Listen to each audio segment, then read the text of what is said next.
गंगा माता की जय, गंगा माता की जय, जय गंगापुत्र जय, बोलो स्वतंत्र भारत की जय, भारत माता की जय, भारत माता की जय, जय श्री राम, जय श्री राम।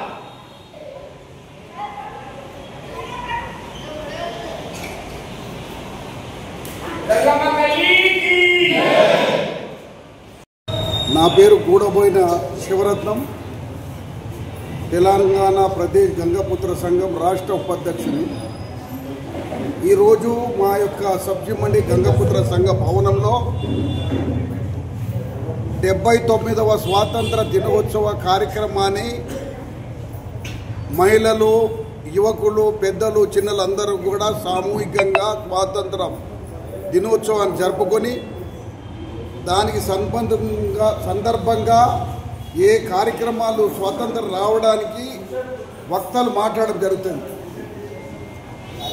వక్తలు మాట్లాడడము దేశ స్వాతంత్రము ఏ విధంగా బలిదానం చేసినటువంటి విప్లవ స్వాతంత్ర వీరులని స్మరించుకోవాలన్నటువంటి ఆలోచన పరంపరంగా మా యొక్క గంగపుత్ర సంఘంలో వివిధ పండుగలు, జాతీయ కార్యక్రమాలు నిర్వహిస్తాము సామూహికంగా. ఆ సందర్భంగానే ఈరోజు స్వాతంత్ర దినోత్సవం జరుపుకున్నాము. దాని తోడు ఈరోజు ఏంటంటే బాగా వర్షాలు కురిసి నదులు, కాలువలు, కుంటలు అన్నీ కూడా నిండి ఒక నిండు కుండలాగా గండిపేట, హిమాయత్ సాగర్, హుస్సేన్ సాగర్, దేశ రాష్ట్రంలో ఉన్నటువంటి అన్ని నదులు కూడా బాగా వర్షంతో నిండి ఉన్నందుకు సంతోషంగా గంగపుత్రులకు సంతోషకరంగా. దీనిపైన ఆధారం ఏంటంటే చేపలు పట్టి బ్రతికేటువంటి మా కులము బెస్త కులం. బాగా చెరువులు, కుండలు నిండేందుకు కొరకు మా సంతోషంగా అమ్మవారికి నది, మూసీ నుంచి ప్రవహిస్తున్నటువంటి 9-11 గేట్లు తెరిచి ఆ యొక్క నది ప్రవాహానికి ఈరోజు అందరం కూడా వెళ్ళి నమస్కారం చేసి అమ్మవారికి శాంతించాలనేటువంటి దాని కొరకు గంగతెప్ప మా దగ్గర ఏదంటే సంప్రదాయ పద్ధతిగా ఏంటంటే కొత్త చాటలో చీరే రైకే పెట్టి అతని కుంకుమ, పసుపు, ఆ విధంగా గాజులు, నైవేద్యంగా పండ్లు, పలహారాలతో, పువ్వులతోటి ఈ గంగపుత్ర సంఘం సబ్జీ మండి నుంచి సామూహికంగా అందరూ కూడా బాజా భజంత్రులతో ఆడుతూ ఆ యొక్క మూసీ తీరానికి వెళ్ళి అమ్మవారికి పూజ చేసి రావాలనుకొని ఇప్పుడే నిశ్చయించుకున్నటువంటి. నా పేరు దొర్తల శ్రీనివాస్, సబ్జీ మండి గంగపుత్ర సంఘం అధ్యక్షుల్ని. ఈరోజు గంగపుత్ర సంఘం ఆధ్వర్యంలో ఈరోజు కాదు, కేవలం గత 150 సంవత్సరాలుగా ఈ యొక్క ఉత్సవాన్ని గంగపుత్ర సంఘం ఆధ్వర్యంలో కేవలము 15 ఆగస్టు కాకుండా గణతంత్ర దినోత్సవం ఇది కూడా నిర్వర్తించడం మా ఆనవాయితీ. ఈరోజు మా యొక్క సంఘం పదాధికారుల సమక్షంలో, బస్తీ ప్రజల సమక్షంలో ఈ యొక్క ఉత్సవాన్ని నిర్వర్తించడం జరిగింది.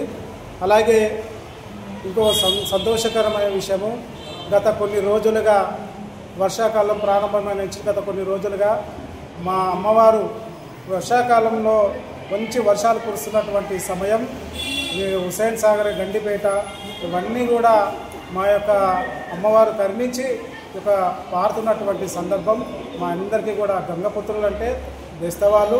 మేమంతా కూడా ఇక్కడ ఒకసారి మనం గమనించినట్టయితే ఇది చాలా పురాతనమైన బస్తీ. 150 సంవత్సరాలు, సుమారు 150 సంవత్సరాల క్రితం ఏర్పడినటువంటి ఈ యొక్క బస్తీ. ముఖ్యంగా ఈ యొక్క మూసీ నది దీనిపైనే ఆధారపడి జీవించినటువంటి మా కులము బెస్త కులము. ఆ రోజుల్లో ఈ యొక్క మూసీ నదిలో చేపలు పట్టుకొని అమ్ముకొని జీవించే యొక్క ఈ కులము ఆ రోజుల నుంచి ఇక్కడ ఏర్పడి ఈ యొక్క మత్స్యకారులం కాబట్టి పట్టుకొని అమ్ముకొని జీవించే యొక్క కులము ఆ రోజుల్లో మేము ఒక 40 సంవత్సరాలు 30 సంవత్సరాలు వెనుకకి వెళ్ళినట్లయితే ఆ రోజుల్లో ఇక్కడ ఏమాత్రం కూడా నీటి వ్యవస్థ ఉండకపోతుండే, తాగడానికి నీళ్లు కూడా లేని పరిస్థితి. మేమందరం కూడా ఆ రోజుల్లో ఆ మంచినీళ్ళు తాగుతుంటే మూసీ నది పోయి స్నానం చేసి అక్కడ నీళ్లు తెచ్చుకొని ఇక్కడ ఇంట్లో పెట్టుకొని తాగే పరిస్థితి ఉండే. కానీ ఈరోజు రాంగ ఈ యొక్క కలుషితం అంతా ఏర్పడి ఈరోజు ముక్కు మూసుకొని పోయాల్సిన పరిస్థితి ఉన్నది. కానీ ఆ రోజుల్లో చాలా అమ్మవారు, ఆ గంగమ్మవారు ఈ యొక్క మత్స్య అంటే చేపలు చాలా ఎక్కువగా ఉండేటివి. మేమందరం కూడా అమ్మవారి యొక్క దయ వల్ల ఈ యొక్క బస్తీ ఏర్పడి ఇక్కడ మేము ఈ యొక్క అమ్మవారి యొక్క దయతో మేమందరం ఇప్పుడే అనుకున్నాం. అమ్మవారికి కూడా గంగ తెప్పోత్సవము ఈరోజు సాయంత్రం 4 గంటలకు చేయడం జరుగుతుంది. అమ్మవారికి ఈ సంవత్సరం కాదు, ప్రతి సంవత్సరం కూడా ఎప్పుడైతే మూసీ రివర్ వదులుతాడో అప్పుడు ఆ రోజు మేము ఈ యొక్క అమ్మవారికి పూజ చేయడం మా ఆనవాయితీ. ఈరోజు సాయంత్రం 4 గంటలకు గంగ తెప్పోత్సవం జరుగుతుంది. చాలా సంతోషం. సువీల మొత్తం కూడా వర్షాలు పడి అన్ని గంగమ్మ తల్లి మా యొక్క అందరి కోరికలు అన్ని వ్యవసాయం కానీ మత్స్యకారులు కానీ అందరూ కూడా సంతోషం ఉన్నారు ఈ రోజుల్లో. కాబట్టి చాలా సంతోషం.